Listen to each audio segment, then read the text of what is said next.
अस्सलाम वालेकुम, आदाब। कैसे हैं सब लोग। लाइव आने का मकसद कुछ है और इम्पॉर्टेंट भी है, क्योंकि मार्च का महीना ख़त्म हो गया, फाइनेंशियल ईयर ख़त्म हो गया, करोड़ों रुपया लैप्स हो गया हमारा। जो बातें हमने पहले रखी थी, सरकार से हमने बात भी की थी और कई सालों से गुहार भी लगा रहे थे। पिछले 4 साल के अंदर जम्मू कश्मीर के अंदर अगर आप देखेंगे तो 30,000 करोड़ रुपया जो है लैप्स हुआ है। उस पर कभी तफसील से बात करेंगे। लेकिन जम्मू कश्मीर को बिहार से बदतर बनाने की पॉलिसी फ्रेम की जा रही है, इसमें कोई शक नहीं है। और इस बार भी वैसा ही हुआ। ट्रेजरियों के अंदर बिल पड़े हुए थे लेकिन पेमेंट नहीं हुई, पैसा रिलीज नहीं हुआ। जो फाइनेंस का डिपार्टमेंट है, मैंने पहले ही कहा था, प्लानिंग का काम भी फाइनेंस वालों ने पकड़ के रखा था। उसका मकसद यही था कि पैसा तो बताया जाएगा, इतने 1000 करोड़ दे दिया, इतना दे दिया, अब 1 लाख इतना बजट है, लेकिन जमीन पे कितना लगता है वो बड़ा मैटर करता है, वो बड़ा इंपॉर्टेंट था। लेकिन फिर भी एलजी के शासन में इनकी गुंडागर्दी ने जम्मू कश्मीर को बदहाली में लाने में कोई कसर नहीं छोड़ी, और जिसका जीता जागता सबूत आपने देखा कि फाइनेंशियल क्राइसिस है। लोगों ने काम किया, बिल भी बने, लेकिन ट्रेजरी में खजाना खाली रहा। हालांकि बजट था, पैसा था, दिखाया गया था, काम उठाए गए थे, काम किए गए थे, लेकिन नहीं दिया। बहरहाल उसके अलावा आजकल मैं देख रहा हूं, आपको याद होगा असेंबली का सेशन था, हर डिपार्टमेंट को लेकर मैंने बात की, हर डिपार्टमेंट को। लेकिन एक डिपार्टमेंट है जिसको मैंने अभी तक छुआ नहीं था, वो आरडीडी का था। क्योंकि मैंने एक अल्टीमेटम दिया था, मार्च का आखिरी महीना था। मैंने उसमें कहा था कि आपके पास ये वक्त होगा, आपने जो पुराना काम किया है, जब से 2005-6 से जब शुरुआत हुई थी, एक स्कीम है जिसके बारे में मैंने हाउस के अंदर भी कहा कि स्कीम का जो तर्ज है वो ठीक नहीं है, लेकिन इस तर्ज को इसीलिए बनाया गया है क्योंकि गरीबों के नाम तो पैसा आता है, लेकिन लूटने वाला, खाने वाला अमीर है। उसमें ब्यूरोक्रेट्स हैं, बड़े बड़े लोग हैं और आला अधिकारी हैं। उसमें मंत्री भी हैं, पॉलिटिकल लीडर्स भी हैं। बलि का बकरा गरीबों को बनाया जाता है और पैसा लूटने का काम होता है। अल्टीमेटम दिया था, सिर्फ उस डिपार्टमेंट की बात और उन मुलाजमों की बात मैंने असेंबली के अंदर नहीं की। इसका मतलब ये नहीं कि मैं भूला हूं, मैं सब जानता हूं, लेकिन जो मैं अपनी बात रखता हूं तो बराबर रखता हूं, इसमें कोई दो राय नहीं है। अब उनका वक्त आ गया, या तो अपने पुराने पापों को छुपा सकते हो, आज इंसाफ लोगों के साथ कर सकते हो, या तो एक रास्ता है। अगर इस बार गलती होगी, अगर इस बार कोई गलती होगी, इस बार कहीं से कोहराम हो गया, तो यकीन जानना बड़ा मुश्किल होगा। मैंने एक ऑर्डर पोस्ट किया है। मैं जब पिछले दिनों असेंबली में था, सेक्रेटरीट में गया था, वहां पे मेरी मुलाकात मंत्री साहब से हुई, तो मंत्री साहब ने डायरेक्टर साहब को बुलाया, तो हमने वहां पर एक बात रखी। तो बात में मंत्री साहब ने उसे माना और उन्होंने ऑर्डर निकलवा दिया। और उस ऑर्डर में यह था कि मटेरियल के नाम पे बहुत धांधली होती है, और उस धांधली को खत्म करने के लिए हमने कहा था कि लोग जिसे लिखत में देंगे कि फलाने आदमी ने मटेरियल डाला है, तो उसी के अकाउंट में ये मटेरियल का पैसा जाना चाहिए। और हमने कोशिश की, उलझना मैं नहीं चाहता हूं, लड़ना मैं नहीं चाहता हूं, किसी के रिज़्क को छीनना नहीं चाहता हूं, या किसी के रोजगार को मैं छीनना नहीं चाहता हूं, किसी की नौकरी पे डाका नहीं डालना चाहता हूं। लेकिन अगर किसी गरीब मजलूम के निवाले पे तुम लोग डाका डालोगे तो मैं परहेज नहीं करूंगा। और ये इस भरम में कोई ना रहे कि एक छोटा तबका है वो ये काम कर रहा है, नहीं, उसमें बड़े लेवल के लोग हैं जो इस काम को अंजाम दे रहे हैं और मोहरा उन्हें बनाया जाता है। मैंने कहा कि पुराने ऐबों को छुपाने के लिए इस साल काम बेहतर करना, क्योंकि बहुत हो गया तमाशा, बहुत मैंने देख लिया। इस बार क्राइसिस अगर हुई तो बड़े पैमाने पे हंगामा होगा। और अगर इज्जतों की हिफाजत चाहते हो तो गरीब की इज्जत का ख्याल करना। और वो जो ऑर्डर निकला है उसमें साफ लिखा है, और मैं आवाम से गुजारिश करना चाहता हूं कि एक महराज पे सारी उम्मीदें मत लगा कर बैठना। अगर तुम जालिम के खिलाफ खड़े नहीं हो पाओगे, उसके खिलाफ बोल नहीं पाओगे, तो महराज अकेला किन किन से लड़ेगा। आपने अपने हक के लिए खड़ा होना है। मैं आपकी लड़ाई लड़ने को बिल्कुल तैयार हूं, बिल्कुल तैयार हूं। और अगर किसी ने छेड़खानी इस बार की, किसी का पैसा किसी को दे दिया, तो यकीन जानना 2005 से लेकर उसका पुराना पिछला हिसाब किताब चुकता करूंगा। याद रखना मेरी बात, याद रखना, और मुझे कोई नहीं रोकेगा। और फिर ये मत बताना कि मैं किसी की सुनता, मैं सुनता किसी की नहीं। और फिर कानून को एविडेंस चाहिए, वो कानून के दायरे में पोर्टल पे चढ़ा हुआ है, और उसमें मुझे कोई ये ज्यादा प्रॉब्लम नहीं आएगी दिखाने में कि इसने पैसा लिया है, इसने उसको दिया है, नहीं दिया है। ये सब जानते हैं और अच्छे से जानते हैं। अगर इज्जत प्यारी है, अगर अपने बच्चों की फिक्र है, माशरे में आपकी पहचान की परवाह है, तो इस बार भरम में मत रहना कि मैंने असेंबली के अंदर अगर बात नहीं छेड़ी, इसका मतलब ये नहीं है मुझे याद नहीं।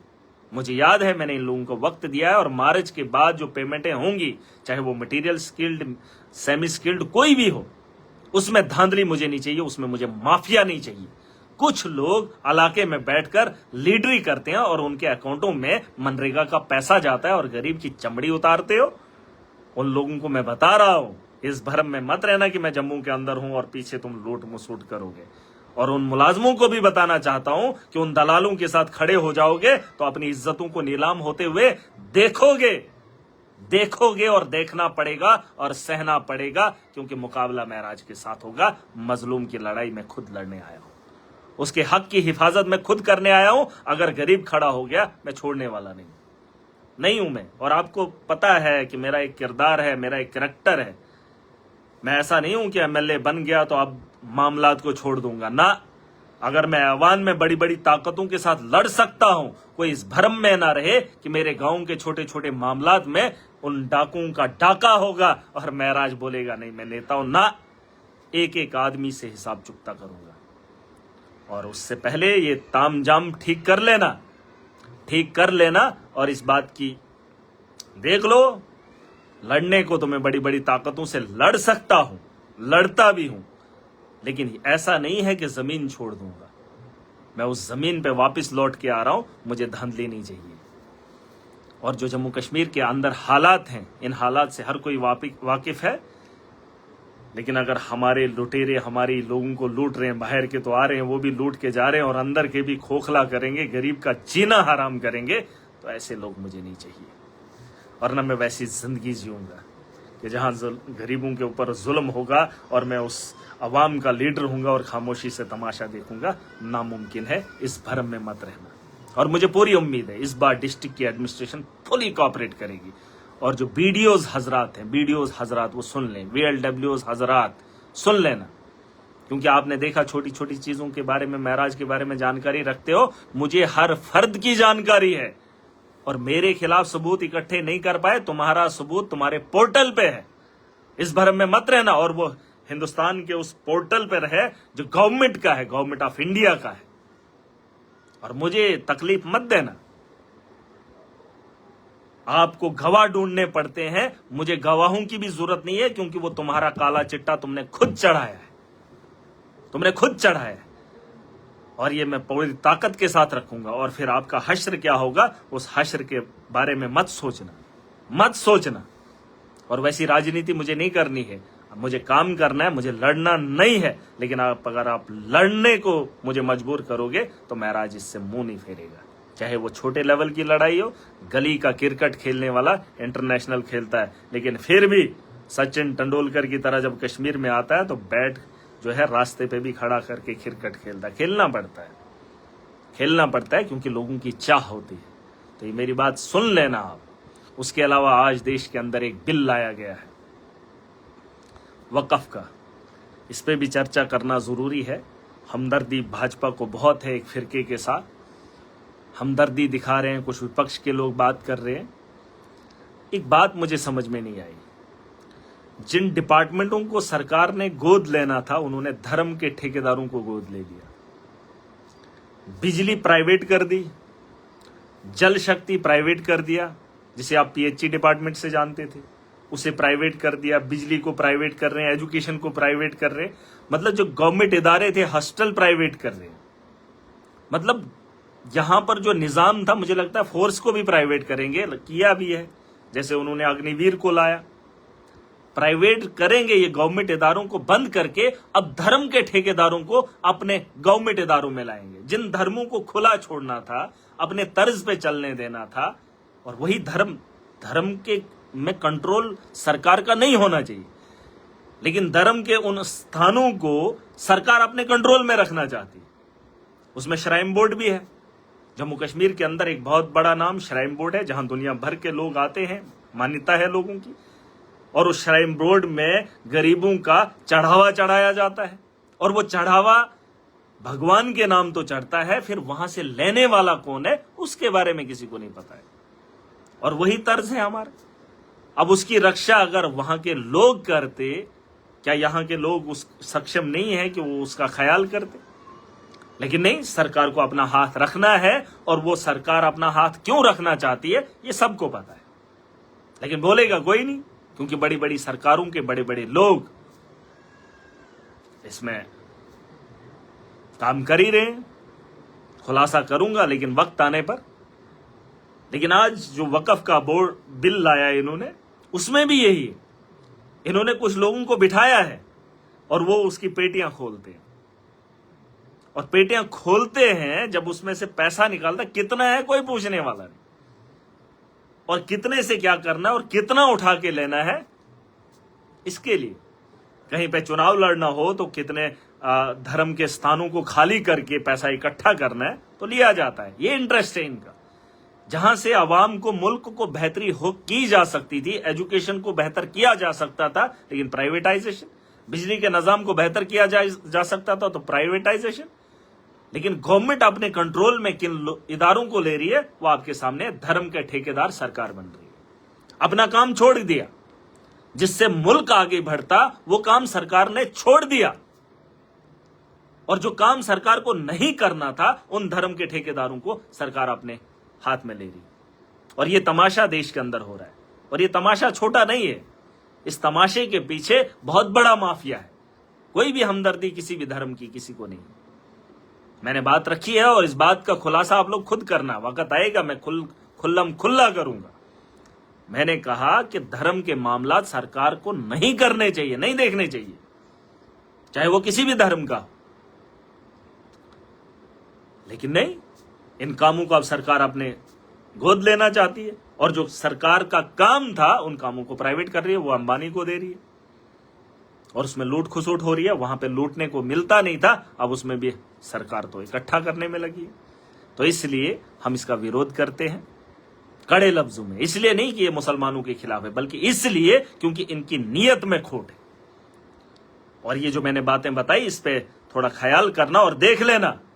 इन्होंने लाए, अपने तर्ज पे लोगों को खड़ा कर दिया और उनको वक्फ की जिम्मेदारी दे दी, और वक्फ का पैसा कहां जाता है सब जानते हैं इनका पहले क्या हाल था और आज इनकी ताकत क्या है। और इस तर्ज पे ये मुल्क आगे नहीं बढ़ेगा। इसकी जिम्मेदारी, इसकी फिक्र हम सबको करनी पड़ेगी। सबसे पहले हमें करप्शन की जड़ को खत्म करना है। और हम तो वक्फ के बारे में शायद बात करें या ना कर पाए, लेकिन हम तो अपने घर से खुद को, अपने बच्चों के मुस्तकबिल को लुटते हुए देखते हैं। हम उनके खिलाफ खड़े नहीं हो पाते हैं, तो हम वक्फ जैसी चीज पे क्या बात करेंगे। हम नहीं कर सकते हैं जब तक ना हम अपने हिस्से की जिम्मेदारी, अपने हक की लड़ाई, अपनी लड़ाई खुद लड़ने के लिए तैयार हो जाए। ये तो बड़ी लड़ाई, ये तो लड़नी पड़ेगी, लेकिन उससे पहले अपने वजूद की, अपने पहचान की, अपने हक की लड़ाई आपने जालिम के खिलाफ लड़नी है। और आपका जालिम उतना बड़ा नहीं है, वो आपके गांव का है, आपके मोहल्ले का है, आपका अपना है, आपका रिश्तेदार है, और आप उससे भिड़ना नहीं चाहते, आप उससे लड़ना नहीं चाहते। उसके बच्चों की परवरिश उस गरीब के निवाले से हो रही है। उसको बोलते हैं खुदा देखेगा। अरे आपके बच्चों को कौन देखेगा?